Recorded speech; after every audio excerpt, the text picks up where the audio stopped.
Bonjour, j'espère que vous allez bien et que vous êtes bien installés. Pour ce nouvel épisode, j'ai envie de vous parler d'un artiste extraordinaire. Extraordinaire parce qu'il a réussi par son art à sublimer les terribles épreuves et tragédies auxquelles la vie l'a confronté. Et il en a connu. Si aujourd'hui il n'est plus parmi nous, son œuvre, elle, demeure et nous apprend que malgré les nombreuses difficultés que nous rencontrons, il faut toujours garder la foi. Cet artiste, mesdames et messieurs, c'est le chanteur soul américain Charles Bradley.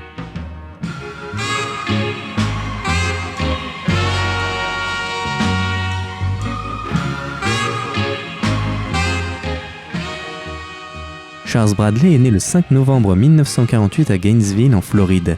À sa naissance, Inez Bradley, sa mère, l'abandonne et le confie à sa grand-mère. Il grandit alors sans ses parents sous le soleil de la côte ouest.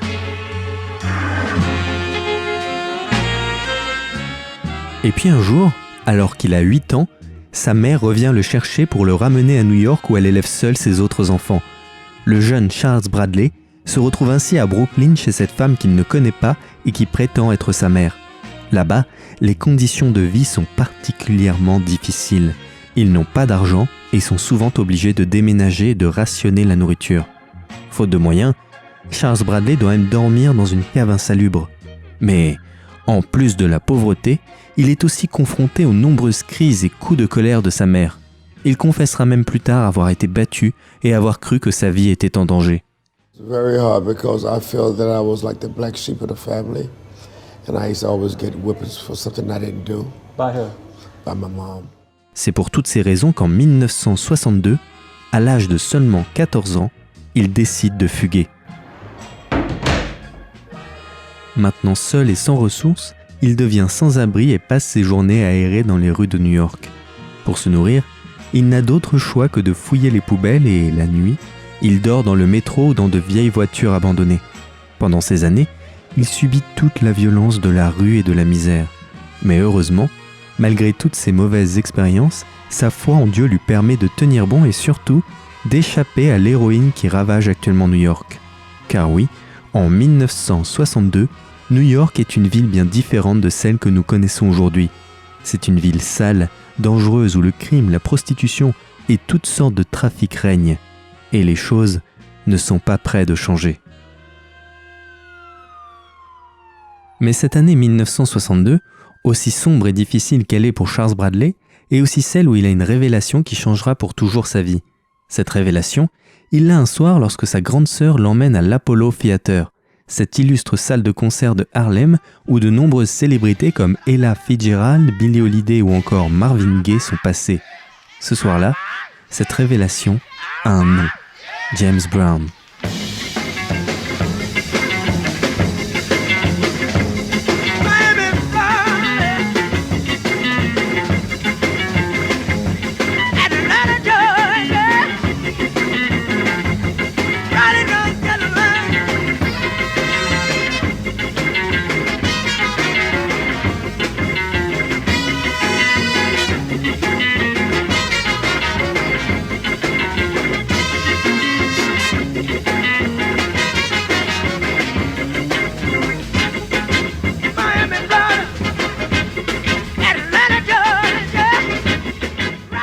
Le roi de la soul et de la funk a alors 29 ans, et sous les lumières stroboscopiques, cet éternel showman électrise la foule. Charles Bradley est subjugué. De retour chez lui, il imite celui qui restera toute sa vie son modèle. À l'aide d'un ballet en guise de micro, il reproduit les mouvements de danse du parrain de la soul et rêve d'être un jour comme lui. Il n'abandonnera jamais ce rêve.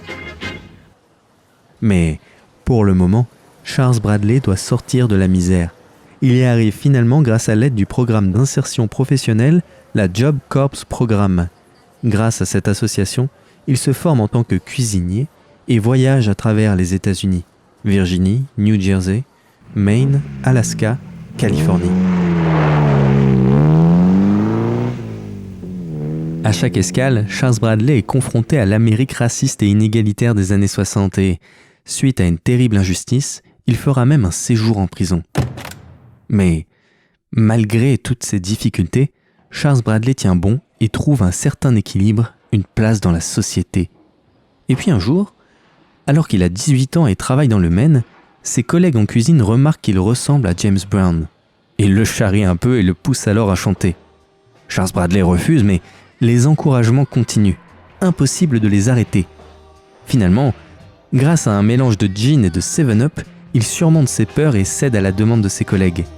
Il ne s'y attendait pas, mais Charles Bradley sait bien chanter. Quelque temps plus tard, il intègre un groupe avec lequel il continue les imitations de James Brown dans de petits concerts organisés ici et là dans des bars du coin. Une fois devant un public, Charles Bradley se libère et se métamorphose. Il devient alors James Brown Jr. ou encore Black Velvet. Malheureusement, cette expérience s'arrête prématurément. En 1964, suite à la résolution du golfe du Tonkin, les États-Unis s'engagent ouvertement et massivement dans la guerre du Vietnam et certains membres du groupe de Charles Bradley sont enrôlés. Charles, lui, y échappe grâce à son grand frère Joseph qui, déjà présent sur le terrain, le dissuade de s'engager et de le rejoindre. Pour ne pas être mobilisé, il prétend donc être fou et reprend de nouveau la route, direction cette fois la Californie où il a passé son enfance. Là-bas, il continue la cuisine, les petits boulots et, heureusement, la musique. Car dans ce monde cruel, la seule chose à faire est peut-être de continuer à chanter. Et il le fera encore longtemps, notamment pour raconter toutes les épreuves qu'il aura traversées durant sa vie, comme dans le poignant tube « Why is it so hard ?» On écoute. Why is it so hard to make it in America? I tried so hard to make it in America, a land of milk and honey, a land supposed to be built with love. It takes love and understanding to live and let live. I was born in Gainesville, Florida. I traveled far and wide. Then I moved to Brooklyn, New York. Jusqu'à maintenant, Charles Bradley n'a connu que l'errance. Il a voyagé seul et pendant plus de 30 ans. Et tout aurait pu continuer ainsi si en 1994, Charles Bradley n'avait pas reçu un appel de sa mère dans lequel elle lui dit « Fils, donne-moi une chance de te connaître. Reviens à la maison. » Il retourne alors à Brooklyn, retrouve sa mère et lui pardonne tout. Désormais, il prendra soin de la femme qu'il a abandonnée, sa mère, la seule qu'il aura.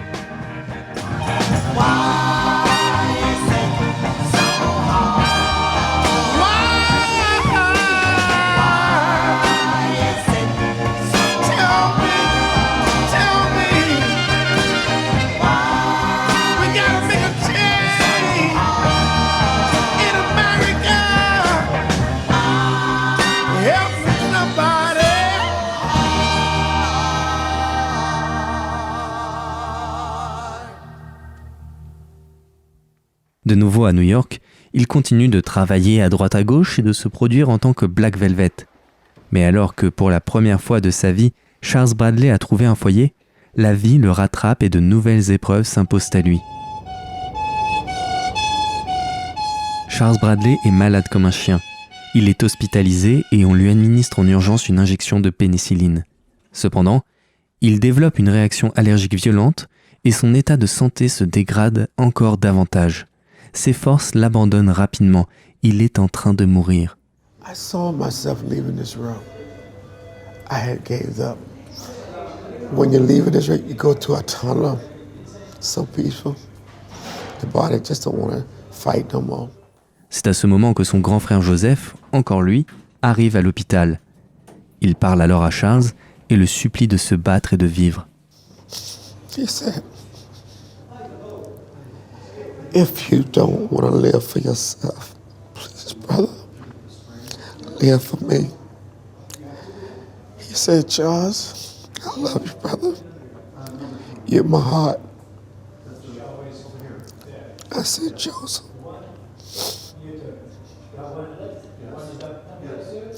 I said, Joe, I fight. Charles, qui sent déjà la douce étreinte de la mort, l'écoute et tient finalement bon.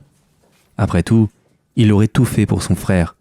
Il a toujours été proche de lui et on peut même dire qu'avec James Brown, il est l'un de ses modèles. L'un comme l'autre l'ont toujours à leur manière encouragé à poursuivre ses rêves et il les a toujours admirés. Charles Bradley survit donc, mais peu de temps après, il connaît malheureusement une nouvelle épreuve. C'est le matin et un vacarme inhabituel réveille Charles Bradley. Intrigué, il se lève et regarde par sa fenêtre. Oh my God, what is this? It was about 6 police cars, ambulance, fire truck, and the whole block sealed off. Dehors, il y a beaucoup de monde, des voitures de policiers et même une ambulance avec l'inscription morgue sur le côté. Quelques minutes plus tard, il voit sa mère, Inez Bradley, sortir et s'entretenir avec un policier. Elle fond subitement en larmes. Charles se précipite alors dehors pour la réconforter, mais une fois sur le palier de la porte, un ami présent à ce moment lui apprend la nouvelle. Son frère Joseph est mort. Lui qui lui a sauvé plusieurs fois la vie et l'a toujours encouragé à être musicien, s'est fait tuer en pleine rue par son propre neveu. Charles Bradley n'en revient pas. Il devient fou et se précipite dans les rues de New York. Il court à toute vitesse comme pour fuir la réalité. Les voitures doivent freiner en urgence pour ne pas le percuter. Il n'y croit pas, ne veut pas y croire. La douleur est insupportable. Il souffre et voudrait mourir. Il racontera cet épisode extrêmement douloureux de sa vie dans son premier album avec le titre Heartache and Pain. On écoute. Your brother is gone.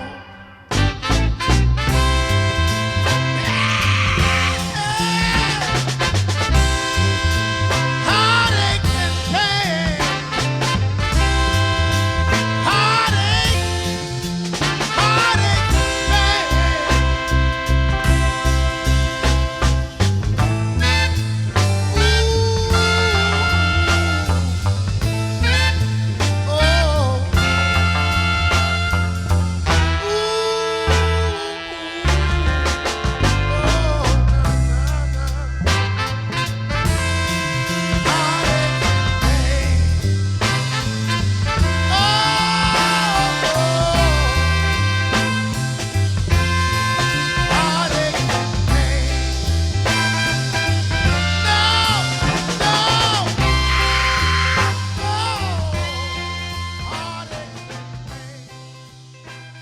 Cette musique, comme toutes celles que nous avons entendues de Charles Bradley jusqu'à maintenant, n'existe cependant pas encore. Pour le moment, Charles Bradley ne s'est produit que comme James Brown Jr. ou Black Velvet dans différents clubs de New York. Mais tout cela est sur le point de changer. Un soir, alors qu'il joue sur scène, un homme à l'allure de narcotrafiquant mexicain est dans la salle. C'est Gabriel Roth, le cofondateur de Dapton Records, le label indépendant de funk and soul qui a déjà produit Sharon Jones et son groupe les Dap Kings. Gabriel est immédiatement interpellé par la puissance presque viscérale de la voix de Charles. Il le présente alors à Tom Brenneck, un jeune musicien et producteur du label Dunham Records, filiale de Dapton. Les deux hommes se rencontrent et rapidement, Tom comprend qu'il faut que Charles Bradley sorte de l'ombre de son modèle pour parler en son nom et raconter sa vie. Les gens ne veulent pas écouter une copie aussi fidèle soit-elle de James Brown, mais bien le véritable Charles Bradley, celui qui a souffert et persévéré malgré tout. C'est ainsi que sur les riffs et percussions très funky du Menahan Street Band de Tom Brenneck, que Charles Bradley se livre entièrement, presque amoureusement. Il donne tout, ses douleurs, ses années de vagabondage, son amour. Et ce faisant, il donne à voir une part souvent cachée de l'Amérique, celle des oubliés du rêve américain. Il est la voix de ceux qui, comme lui, ont trop longtemps souffert dans le silence. Désormais, Charles Bradley chantera aussi pour eux.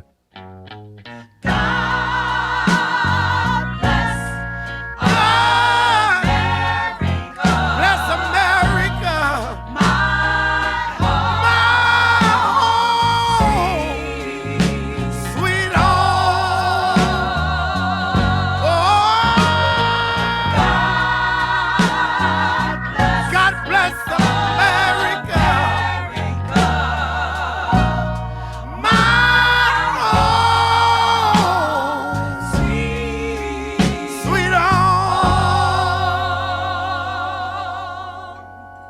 Après 4 ans de recherche et à l'âge de 62 ans, il sort en 2011 son premier album, No Time for Dreaming. C'est un très grand succès public et critique. L'album est qualifié de saisissant et d'émouvant et le magazine Rolling Stone le classe même parmi les 50 meilleurs albums de l'année. Dans le New York Times, le critique John Caramanica le compare même à une naissance pleine de bruit, de chaos et d'urgence. Et c'est vrai. Cet album est une sorte de naissance. Il y a de la douleur, des cris, mais aussi et surtout de la vie et de l'espoir. C'est d'ailleurs cette vitalité qui fait le succès des concerts de Charles Bradley.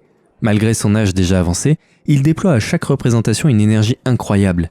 Il suffit de le voir sur scène pour s'en rendre compte. Il danse, transpire, le regard toujours plein de reconnaissance et d'amour pour son public.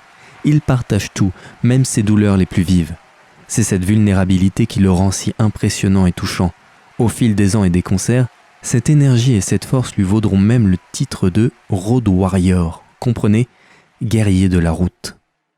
Après 2 ans de concerts et de tournées, Charles Bradley revient en 2013 avec son deuxième album intitulé Victim of Love, dans lequel les morceaux se suivent dans un déchaînement ininterrompu de funk intense.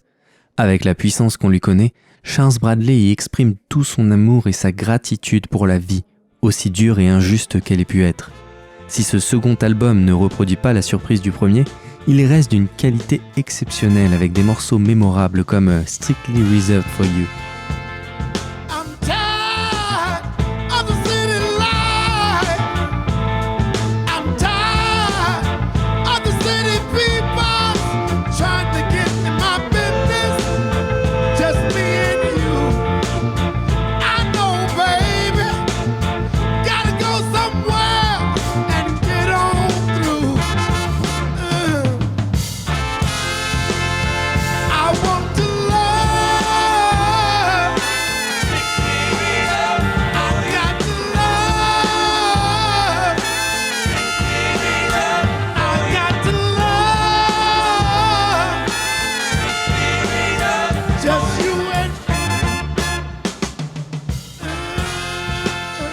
On en demande encore et, heureusement, Charles Bradley est là pour nous réapprovisionner, puisqu'en 2016, il revient avec un 3e album intitulé Changes. La chanson la plus importante de l'album est sans aucune véritable surprise celle dont il tire son nom, Changes, une magnifique reprise du titre de Black Sabbath sorti en 1972. Avec cette chanson, Charles Bradley rend un dernier hommage à sa mère Inez Bradley, récemment décédée et dont il prenait soin depuis son retour à Brooklyn. De nouveau, il prouve avec talent que tout peut être partagé si c'est fait avec sincérité, et peut-être aussi surtout si c'est fait avec amour. Et il suffit de voir le clip officiel pour en être convaincu. Dans celui-ci, Charles Bradley demeure courageusement face caméra sans aucun artifice. Il ne chante pas, mais demeure présent, revivant face à nous et avec une pudeur extrême la perte de sa mère qu'il aimait tant. And this is the part that hurts me the deepest.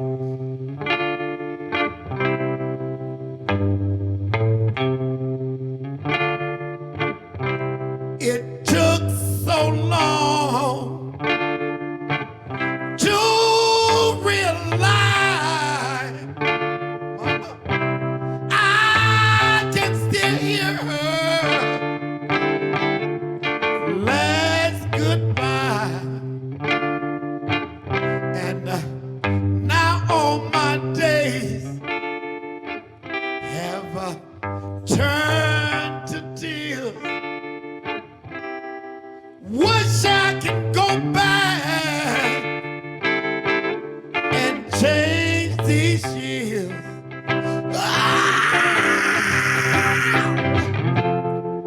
I'm going to change it.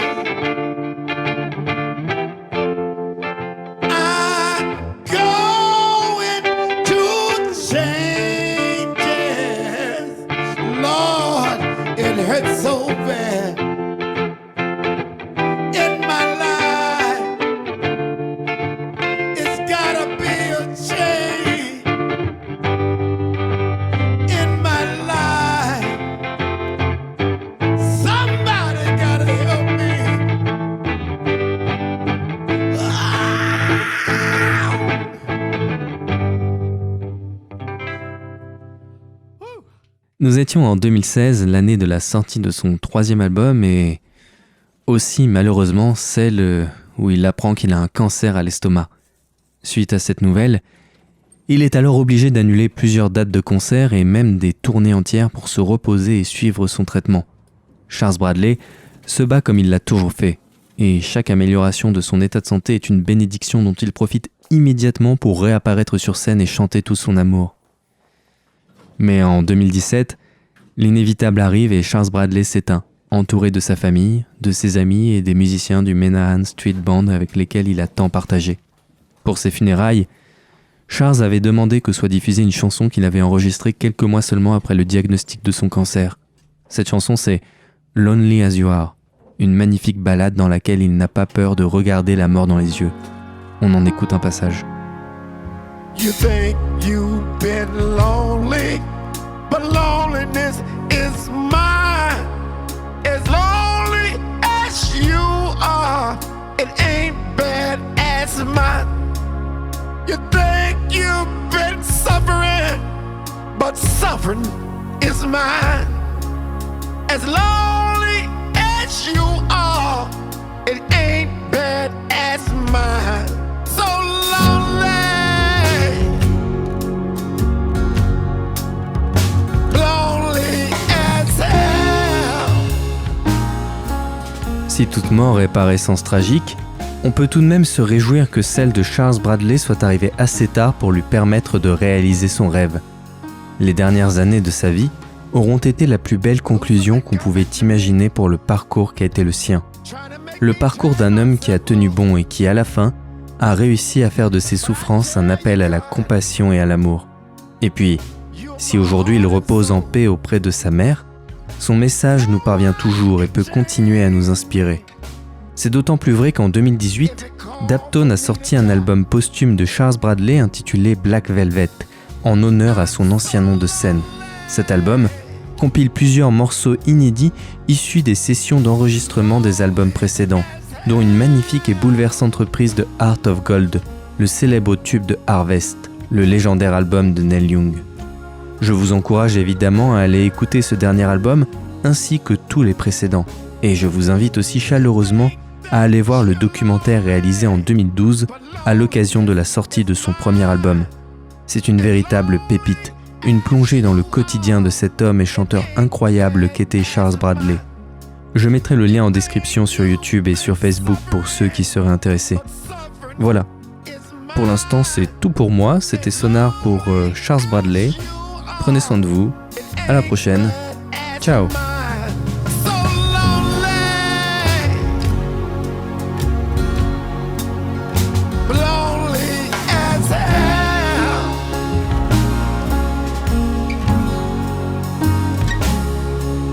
Think you don't know me, loneliness, but I know you well. Mama, wherever you at in heaven, please hold a space for me. I'm walking this planet, Mama, like you taught me to do. I'm walking, trying to find you, Mama. One day, when God says, well done, please be at the gate, waiting for me, with your mama, grandma, Rowena Green, J.W. Welch, and so many more. You think you've been lonely, but loneliness is mine. As lonely as you are, it ain't bad as mine. No. No, no, no, no, no, baby.